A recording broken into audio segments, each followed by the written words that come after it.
Siapa saja orang yang berkata bahwa dan orang yang keturunan Rasul walaupun bodoh dia lebih mulia daripada seorang alim adalah ajaran sesat dan menyesatkan.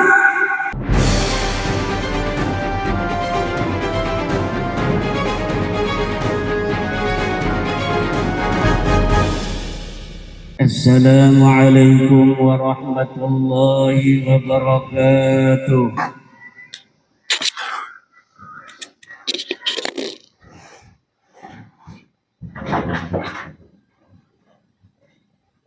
Jalan-jalan ke Kampung Setu, jangan lupa membawa tongkat. Kalau ingin cari menantu,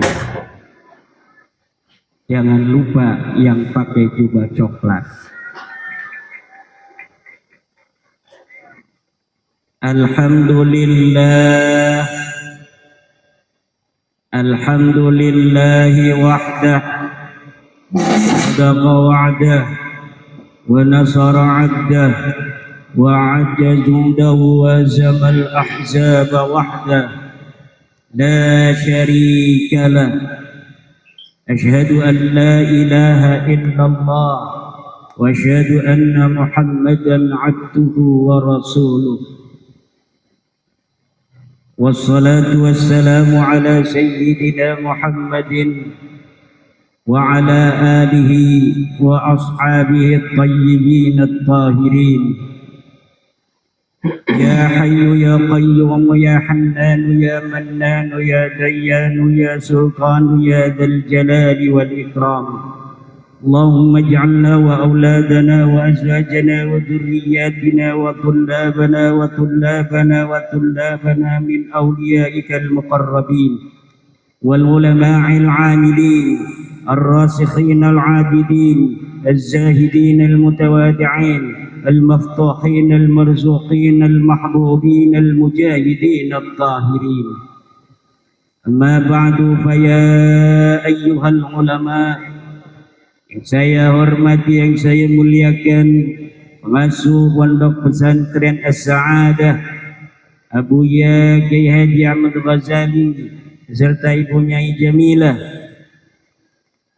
Kakanda Kiai Haji Tabari Sazili, Kiai Haji Abdul Rauf, Ketua Panitia Sayyid Tubagus Imam Sabila, Imamuddin Sabila. Kalau ini Imaduddin Usman, kalau itu Imamuddin Sabila. Seorang artis sholawat yang insya Allah sebentar lagi viral, amin. Juga kepada seluruh para hadirin undangan, wabil khusus wali kota Tangerang Selatan atau yang mewakili juga Ibunda Nyai Hajjah Ida Farida pesantren atau fikih dari Bogor, para hadirin hadirat ma'asyiral muslimin rahimakumullah. Majlis istighosah ini disebut dengan majlis istighosah tombo ati iku limo. Qala al-imamun Nawawi fil adhkar, qala sayyidul ajallu Ibrahimul Khawwasu, dawa'ul qalbi khamsatun, qira'atul Qur'ani wa khala'ul batni wa qiyamul layli wal khudu'u 'inda as-sahri wa mujalasatus salihin. Telah berkata Imam Nawawi di dalam kitabnya Al-Adhkar, telah berkata As-Sayyid. Sayyid ini adalah gelar untuk keturunan daripada Rasulullah Muhammad. Gelar untuk keturunan Rasulullah itu Sayyid dan Syarif. Kalau Habib itu gelar untuk keturunan imigran Yaman.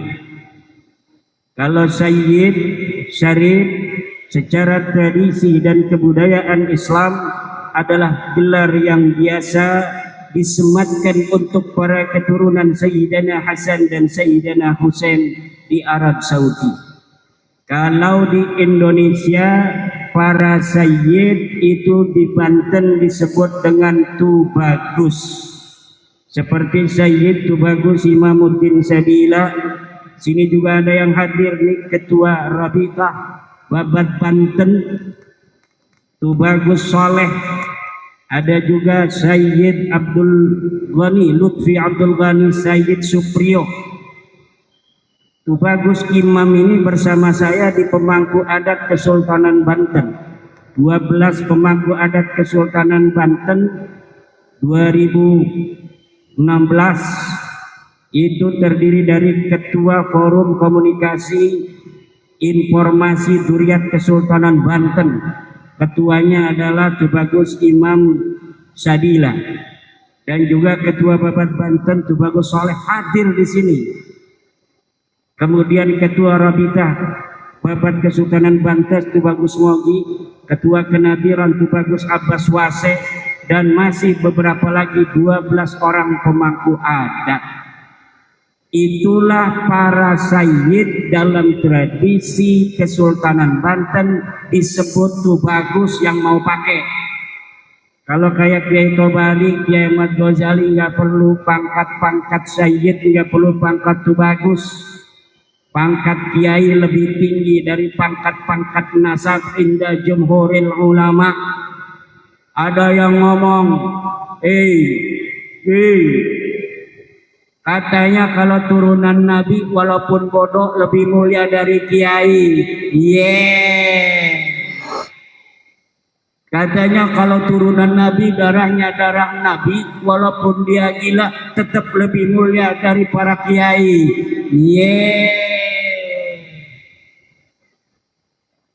Saudara, lihat Nabi Adam terbuat dari apa?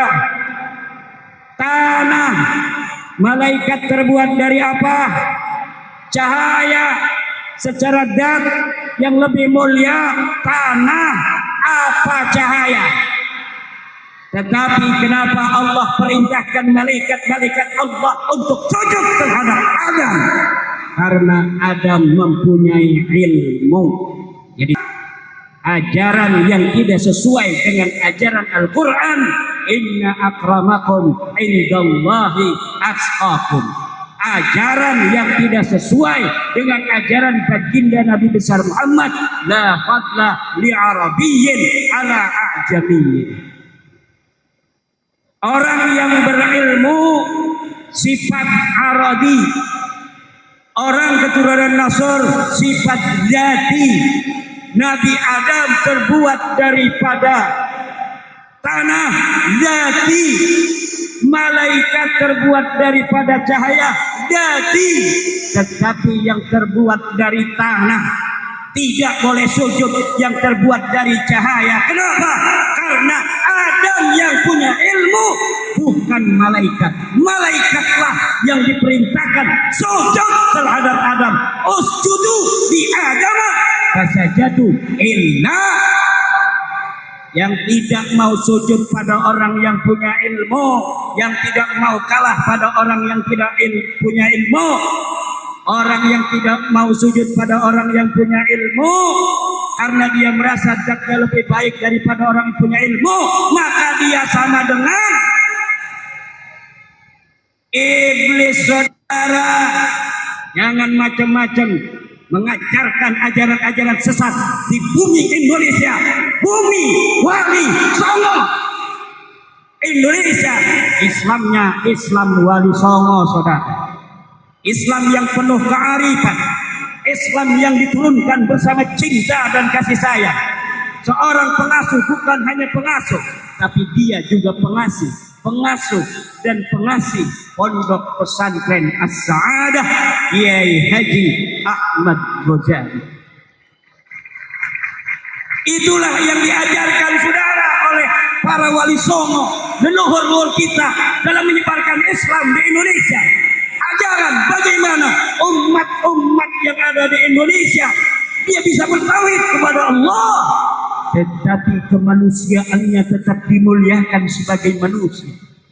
Kita mengajak manusia untuk beriman menyembah kepada Allah, bukan mengajak manusia untuk memuliakan kita. Orang yang mengajak manusia untuk menyembah Allah. Wali Songo mengajak manusia untuk beragama Islam, bukan karena Wali Songo ingin anak keturunannya dimuliakan suatu saat nanti. Wali Songo mengajarkan tauhid, mengajak manusia untuk sujud kepada Allah, bukan untuk agar bangsa Indonesia ke depan sujud dan menghormati daripada keturunan Wali Songo. Siapa saja yang punya ilmu dari bangsa Indonesia ini, siapapun dia, keturunan siapapun dia, maka dia lebih berhak dihormati di tanah Wali Songo ini daripada orang yang tidak berilmu. Ini ajaran wali, ini ajaran. Makanya kiai-kiai yang duduk di atas, Sayyid itu bagus megangin HP di bawah. Jabatan, jabatan. Ini adalah ajaran wali, ajaran Wali Songo, ajaran yang penuh dengan cinta, ajaran yang penuh dengan pemuliaan terhadap manusia. Ada orang-orang yang mengatakan bahwa alim itu kalah mulia daripada seorang turunan Nabi, karena orang alim adalah aradi, tetapi orang-orang turunan Nabi adalah dati, sedangkan yang adati afdalu minal aradi. Itu ajaran-ajaran wa man qala dzalika fa huwa yaqulu walau kana aliman kabiran bila dalilin walastinadin bi Qur'anin wa bi hadisin la utlub al-Qur'an min awwalihi ila akhirih hal kana fihi tafdilun nas bidatihi la bal alladhi kana fil Qur'anil Karim tafdilul ilmi ala dzat katafdili adama alal malaikati walau kanatil malaikatu afdala dzatan min adam.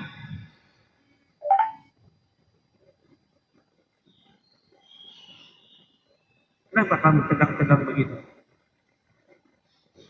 Kamu punya teteh? Ini kalau buat teteh saya bagus juga. Ada ibunya saya, nggak boleh. Nanti aja kalau nggak ada. Ya ya. Ini baru belum celana nih ya. Ini lagi menerangkan as-sayyid. Qala as-sayyidul ajal. Telah berkata as-sayyid al-ajal Ibrahimul Khawas. Apa kata Syekh Ibrahim al-Khawas? Dawaul qalbi khamsah.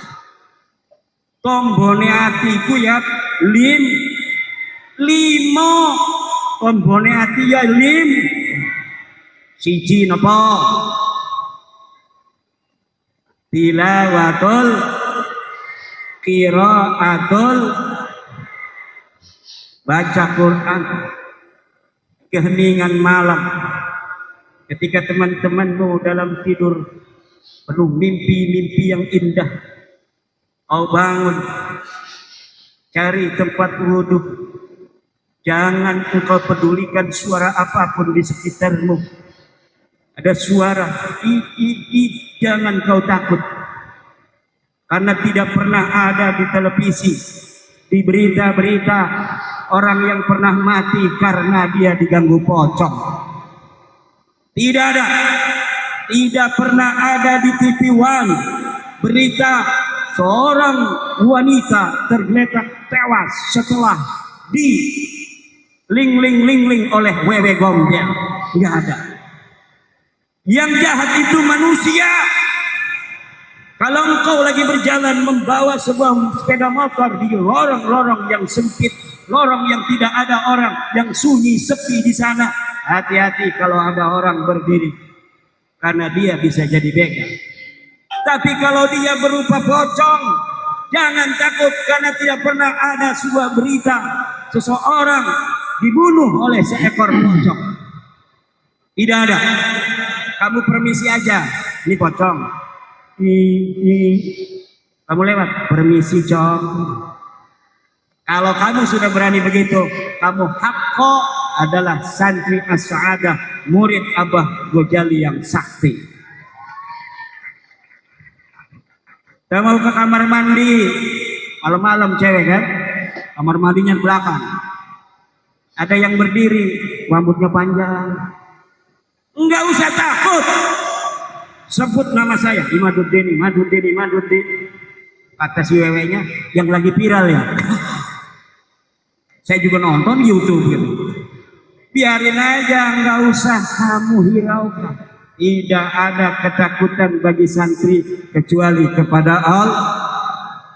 Tidak ada yang bisa memberikan mudarat dan manfaat illallah. Tidak ada yang bisa memberikan kamu rizki illallah.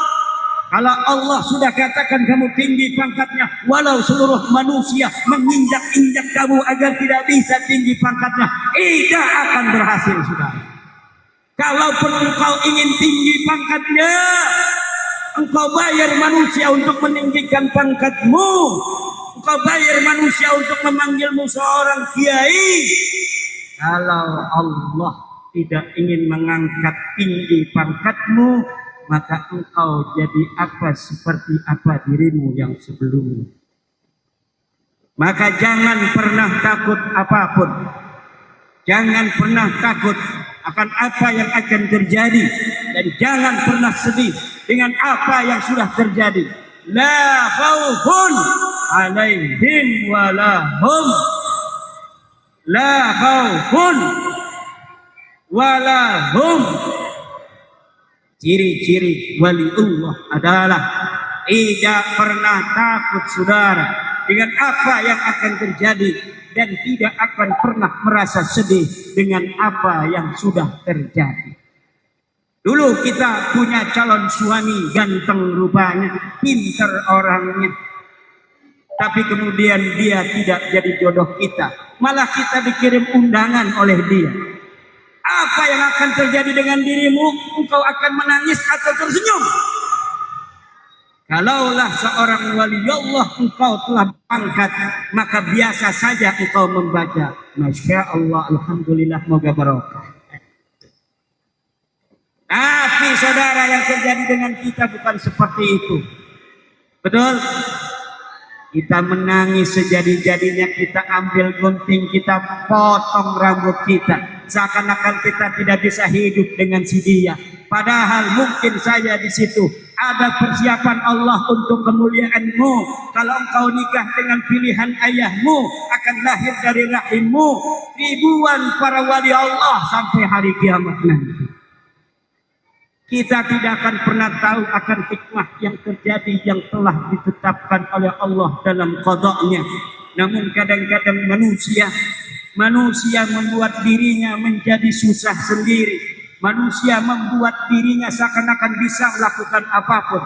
Tawakalnya kepada Allah kurang. Dirinya mengatakan kekuatannya adalah dalam kekuatanku. Ilmunya menjadi takaran akan dia ingin mencapai sesuatu. Dia tidak pernah sandarkan semuanya kepada Allah. Akhirnya ketika terjadi sesuatu yang tidak sesuai dengan keinginannya, jiwanya meronta, sedih banget, air mata menetes tiada tara. Na'udhu. Padahal apa yang telah kita tuju, kalau itu baik, maka Allah akan mendekatkannya dengan cintanya. Kalaulah itu tidak baik, maka Allah pun akan menghindarkan kita darinya dengan cintanya pula. Tetapi kita tidak pernah tahu takdir yang dipersiapkan Allah untuk kita. Maka kita diberikan sebuah kewajiban untuk menggapai takdir itu dengan segala usaha dan kerja keras kita untuk mencapainya. Namun ingat, sekeras-kerasnya usaha yang kau lakukan wahai anakku, lambari hatimu, lambari jiwamu dengan tawakal kepada Allah yang tiada tara. Sehingga ketika kalau saya ingin kuliah di Universitas Diponegoro, kemudian engkau layangkan pendaftaran ke Universitas Diponegoro dengan suatu lambaran di dalam jiwa tawakal kepada Allah. Ya Allah, jika ini baik untukku, untuk masa kiniku, untuk masa depanku ya Allah, untuk di duniaku, untuk di akhiratku, untuk hari ini, untuk anakku, untuk turunanku ila yaumil qiyamah, maka ya Allah, berikanlah aku kemudahan untuk bisa terima di Universitas Diponegoro. Tapi jika tidak ada kasih sayang dan cintamu di situ, kalau engkau memasukkan aku ke sana ya Allah, maka aku berada dalam sesuatu yang tidak baik untuk diriku, tidak baik untuk hari iniku, tidak baik untuk masa depanku, tidak baik untuk duniaku, tidak baik untuk akhiratku, tidak baik untuk diriku, anakku dan keturunanku ila yaumil qiyamah. Jauhkan aku dari Universitas Diponegoro dengan kasih sayang dan cintamu. Akhirnya pas diumumin nggak lulus, akhirnya kita masuk ke Setainu. Ternyata kemuliaanmu, ketinggian pangkatmu memang dipersiapkan Tuhan ada di Sekolah Tinggi Agama Islam Nahdlatul Ulama. Dengan segala kekecewaan, dengan tangisan jeritan di jiwa yang tiada orang kadang bisa melihatnya, kita terpaksa kemudian beradaptasi dengan takdir Tuhan dan kita melangkah dengan ogah-ogahan ke Setainu. Padahal disitulah kemuliaan kita. Akhirnya di dalam Universitas NU itu ada lomba, siapa yang menang akan dibawa ke Belanda. Akhirnya kamu ikut dengan ogah-ogahan, ternyata kamu menang, akhirnya kamu dikirim bisa mendapat beasiswa ke Belanda. Setelah kamu kuliah beasiswa di Belanda 4 tahun, kamu kemudian diambil oleh Partai Golkar, disuruh jadi ketua umum Golkar. Setelah itu kamu disuruh jadi calon presiden. Jadilah kamu mahasiswa Setainu, lulusan Pondok Pesantren As-Saadah, jadi presiden Republik Indonesia. Padahal kamu mencapai presiden itu dengan tangisan, di mana cita-cita dan harapanmu dulu ingin kuliah di Universitas Diponegoro yang telah engkau idam-idamkan sejak kamu SD tidak tercapai. Kamu mengeluh, kamu kecewa, kamu menangis, tapi kamu tetap tegar dalam segala kegalauan jiwa itu. Kamu tetap mengikuti kehidupan. Disitulah baru kita mengetahui hikmah di balik apa yang telah terjadi dari sesuatu hal yang tidak mengenakan hidup dan kehidupan kita. Maka ibu-ibu, kalau menghadapi segala suatu hal yang dianggap oleh kita ini adalah musibah, maka pasti di balik musibah itu ada kasih sayang Tuhan yang dipersiapkan, ada kemuliaan, ada kehormatan yang dipersiapkan Tuhan untuk kita di hari ini dan di hari yang akan datang. Wallahu huwal muwaffiq ila aqwamit thoriq. Wassalamualaikum warahmatullahi wabarakatuh. Bi barakati al-Fatihah.